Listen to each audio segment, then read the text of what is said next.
શાસન કરવાની સાચી રીત કઈ હોઈ શકે?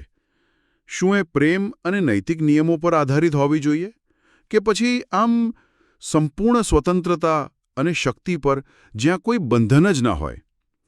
આજે આપણે બ્રહ્માંડના કદાચ સૌથી મોટા વૈચારિક સંઘર્ષના મૂળમાં ઉતરવાના છીએ. અને આ સંઘર્ષની શરૂઆત એક એવા વ્યક્તિત્વથી થઈ જેનું નામ છે હેલેલ, જેને દુનિયા લ્યુસિફર તરીકે વધુ સારી રીતે ઓળખે છે. આપણી પાસે જે સ્રોતો છે તે ધર્મશાસ્ત્રીય ગ્રંથોના અંશો છે જે એના અદ્ભુત સર્જન, એના બળવા અને એણે ઈશ્વરના શાસન સામે ઊભા કરેલા જે મૂળભૂત પ્રશ્નો છે એની છણાવટ કરે છે. બરાબર. અને આજની આપણી ચર્ચાનો હેતુ એ સમજવાનો છે કે આ ફક્ત એક દેવદૂતના પતનની વાર્તા નથી. આ તો શાસનની બે અલગ અલગ ફિલસૂફીઓની ટક્કર છે. આપણે સ્રોતોના આધારે જાણીશું કે હેલેલ કોણ હતો, એનું સર્જન કયા ઉચ્ચ હેતુથી થયું હતું અને એવું તો શું થયું કે સંપૂર્ણતાની મહોર ગણાતું વ્યક્તિત્વ બળવાનો સૌથી મોટું પ્રતીક બની ગયું. મતલબ, આ માત્ર એક વાર્તા નથી, પણ સત્તા, સ્વતંત્રતા અને નૈતિકતાના અર્થ પરનો એક બ્રહ્માંડીય સંવાદ છે. તો ચાલો આ સંવાદની શરૂઆત કરીએ હેલેલના મૂળ સ્વરૂપથી. સ્ત્રોતો, ખાસ કરીને યેસ્કેલ 28, એને સંપૂર્ણતાની મહોર કહે છે, શાણપણથી ભરપૂર અને સૌંદર્યમાં અદ્વિતીય. આ શબ્દો ખૂબ જ આમ ભારેખમ છે. આ કોઈ સામાન્ય દેવદૂતનું વર્ણન તો નથી જ લાગતો. બિલકુલ નહીં. આ વર્ણન એની અસાધારણ સ્થિતિ અને ક્ષમતા દર્શાવે છે, અને એની ભૂમિકા પણ એટલી જ વિશિષ્ટ હતી. એને ઢાંકનાર કરૂપ તરીકે ઓળખવામાં આવ્યો છે. આ પદવીનો અર્થ ખબર છે, ઘણો ગહન છે. એ માત્ર એક રક્ષક નહોતો, એ ઈશ્વરના સિંહાસનની પવિત્રતા અને એમના પ્રેમ પર આધારિત શાસનના સિદ્ધાંતોનું રક્ષણ કરતો હતો. મતલબ, એનું કામ બ્રહ્માંડીય વ્યવસ્થા અને પવિત્રતા જાળવવાનું હતું. અને સ્ત્રોતો એ પણ કહે છે કે એના સર્જનના દિવસે જ એના માટે સંગીતના સાધનો તૈયાર હતા. આનો અર્થ તો એ થયો કે સંગીત અને ઉપાસના એના અસ્તિત્વનો એકદમ અભિન્ન અંગ હતા. મતલબ, એ માત્ર એક પ્રશાસક જ નહીં, પણ એક કલાકાર પણ હતો. હા, એ ઉપાસનાનો આગેવાન હતો. એની ભૂમિકા બીજા બધા દૂતોને ઈશ્વરની આરાધનામાં દોરી જવાની હતી. તમે કલ્પના કરો કે બ્રહ્માંડનું સૌથી સુંદર અને શાણો જીવ જ્યારે ઉપાસનાનું નેતૃત્વ કરતો હશે ત્યારે એ દૃશ્ય કેવું ભવ્ય હશે. પણ એની જવાબદારીઓ ત્યાં અટકતી નહોતી. એને 3 મુખ્ય ભૂમિકાઓ માટે અભિષેક્ત કરવામાં આવ્યો હતો: રાજા, યાજક અને પ્રબોધક. એક જ વ્યક્તિત્વમાં રાજા, યાજક અને પ્રબોધક. એટલે કે એ દેવદૂતોના સમાજ માટે એક સંપૂર્ણ વ્યવસ્થા જેવો હતો. શાસક, આધ્યાત્મિક માર્ગદર્શક અને સંદેશાવાહક, બધું એકમાં જ. પણ આટલી બધી શક્તિ અને જવાબદારી એક જ વ્યક્તિના હાથમાં હોવી, શું એ જ એના પતનનું કારણ બન્યું હશે?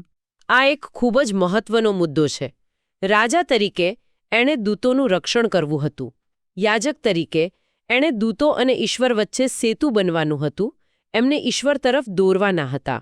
અને પ્રબોધક તરીકે એણે ઈશ્વરની ઈચ્છા અને સત્યને સ્પષ્ટ રીતે પ્રગટ કરવાનું હતું. એ ખરેખર એક મસીહા જેવી આકૃતિ હતો. પરંતુ જેમ તમે કહ્યું, આટલી બધી શક્તિ અને સૌંદર્ય આત્મજાગૃતિને બદલે આત્મમોહનું કારણ બની શકે છે. અને લાગે છે કે બરાબર એવું જ થયું. તો આ પરિવર્તન આવ્યું કેવી રીતે? આટલું સંપૂર્ણ વ્યક્તિત્વ પતનના માર્ગે ગયો કઈ રીતે? આના મૂળમાં છે ને, ધ્યાનના કેન્દ્રનું પરિવર્તન છે. સ્રોતો સ્પષ્ટપણે કહે છે કે હેલેલ એને શાણપણ અને સૌંદર્ય આપનાર સર્જનહાર પર ધ્યાન કેન્દ્રિત કરવાને બદલે પોતાનામાં રહેલા એ ગુણો પર ધ્યાન કેન્દ્રિત કરવાનું શરૂ કર્યું. એમ કહી શકાય કે અરીસામાં પોતાના પ્રતિબિંબના પ્રેમમાં પડી ગયો. એનું ધ્યાન ઈશ્વર પરથી હટીને સ્વ પર આવી ગયું. બરાબર. એટલે આ માત્ર સત્તાનો સંઘર્ષ નહોતો, એના મૂળમાં તો ઓળખનો સંઘર્ષ હતો. હું કોના દ્વારા વ્યાખ્યાયિત થાઉં છું? મારા સર્જનહાર દ્વારા કે મારા પોતાના અદ્ભુત ગુણો દ્વારા? અને એણે બીજો વિકલ્પ પસંદ કર્યો.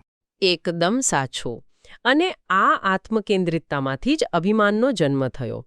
એને લાગવા માંડ્યું કે આ શાણપણ અને સૌંદર્ય એના પોતાના છે, અને એટલે એ શાસન કરવા માટે ઈશ્વર જેટલો જ અથવા કદાચ એમનાથી પણ વધુ લાયક છે.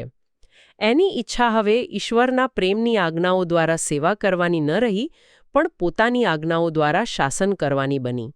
સ્રોતો આને સારા અને ખરાબના જ્ઞાનનું ફળ ખાવાની પ્રતિકાત્મક ક્રિયા સાથે સરખાવે છે, જેનો અર્થ છે નૈતિકતાનો સ્ત્રોત પોતે બનવાની મહત્વાકાંક્ષા.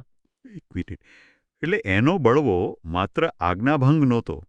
એનો આરોપ એ હતો કે ઈશ્વરના નિયમો જ ખોટા છે. આ તો સીધો ઈશ્વરના ચારિત્ર પર જ હુમલો છે. આ કોઈ સામાન્ય બળવો નહોતો. ચોક્કસ. આ જ વાત આ સંઘર્ષને બ્રહ્માંડીય બનાવે છે. આ એક કોસ્મિક મુકદ્દમો હતો જ્યાં હેલેલે ફરિયાદી તરીકે ઈશ્વરને આરોપીના પાંજરામાં ઊભા કરી દીધા. એનો મુખ્ય તર્ક એ હતો કે ઈશ્વરની પ્રેમની આજ્ઞાઓ સૃષ્ટિના જીવો માટે પાળવી અશક્ય છે. એ કહેતો હતો કે આ નિયમો આદર્શવાદી છે, અવ્યવહારુ છે અને જીવોની મૂળભૂત પ્રકૃતિને વિરુદ્ધ છે. આ તો ખૂબ જ ચાલાકીભરી દલીલ છે, કારણ કે જો એ આ સાબિત કરી શકે તો પછી ઈશ્વરના શાસનનો પાયો જ હચમચી જાય. એ જ એનો હેતુ હતો. એની દલીલ મુજબ જો આજ્ઞાઓ પાળી જ ન શકાય તો બે જ તારણો નીકળે છે. પહેલું, ઈશ્વર જુઠ્ઠા છે કારણ કે તેઓ એવું કંઈક કરવાનું કહે છે જે અશક્ય છે. અથવા બીજું, ઈશ્વર એક ક્રૂર હત્યારા છે કારણ કે તેઓ જીવોને એક અશક્ય કામમાં નિષ્ફળ જવા બદલ સજા કરે છે. આમ એણે ઈશ્વરના પ્રેમ, ન્યાય અને શાસન કરવાના અધિકાર ત્રણેય પર એક સાથે પ્રહાર કર્યો.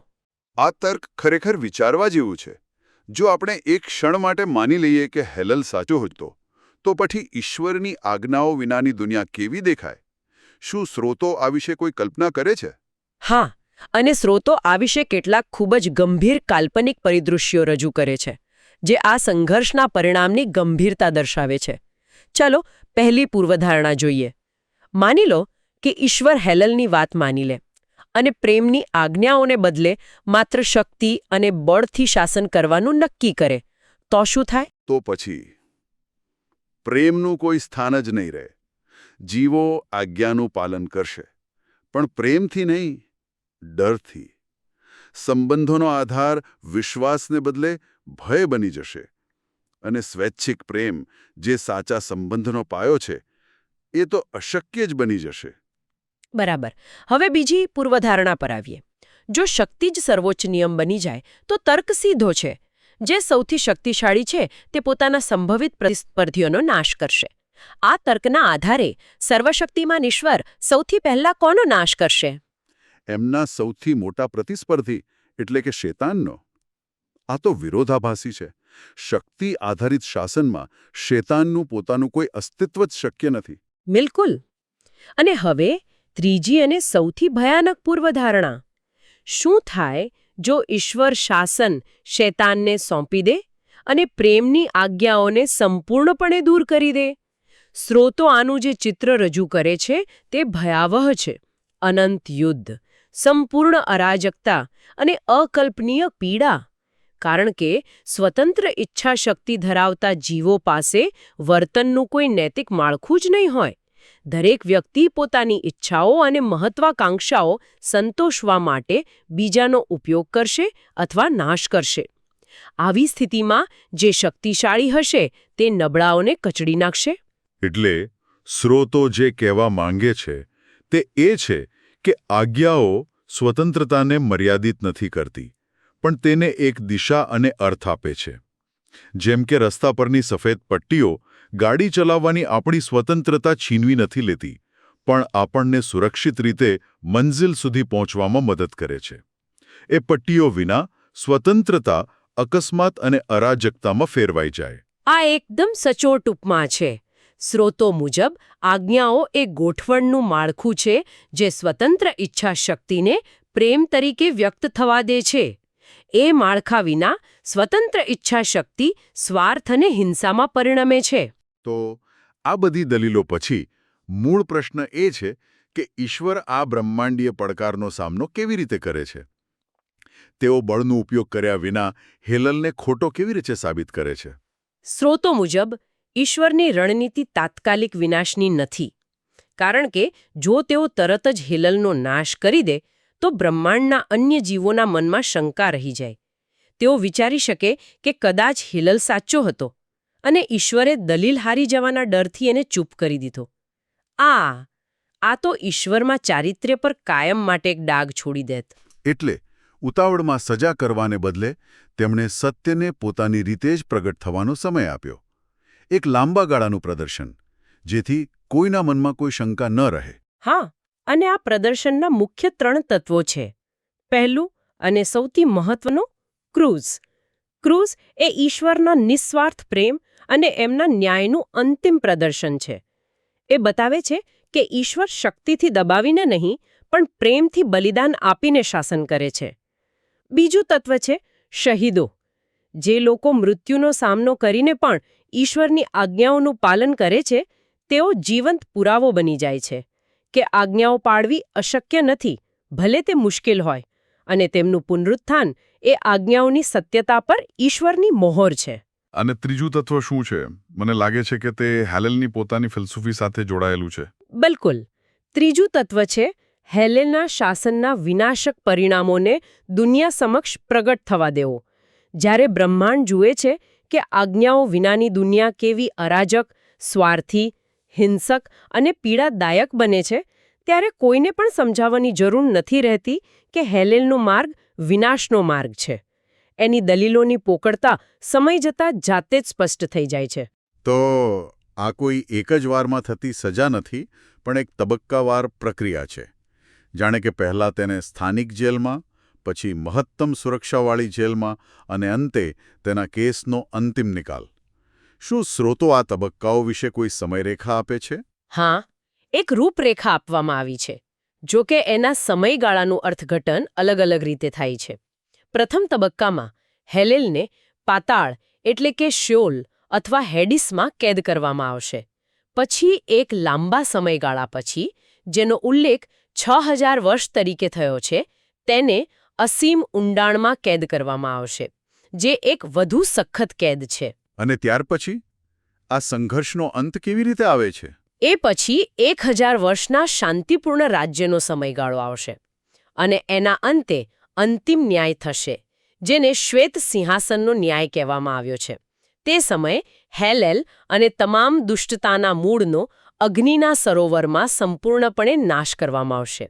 આ બ્રહ્માંડની અંતિમ શુદ્ધિ હશે, જે પછી સૃષ્ટિ તેની મૂળ સ્થિતિમાં પાછી આવશે. તો આજના આ ઊંડાણપૂર્વકના વિશ્લેષણનો સારાંશ એ છે કે આ સંઘર્ષ ફક્ત સારા અને ખરાબ વચ્ચેનો નથી.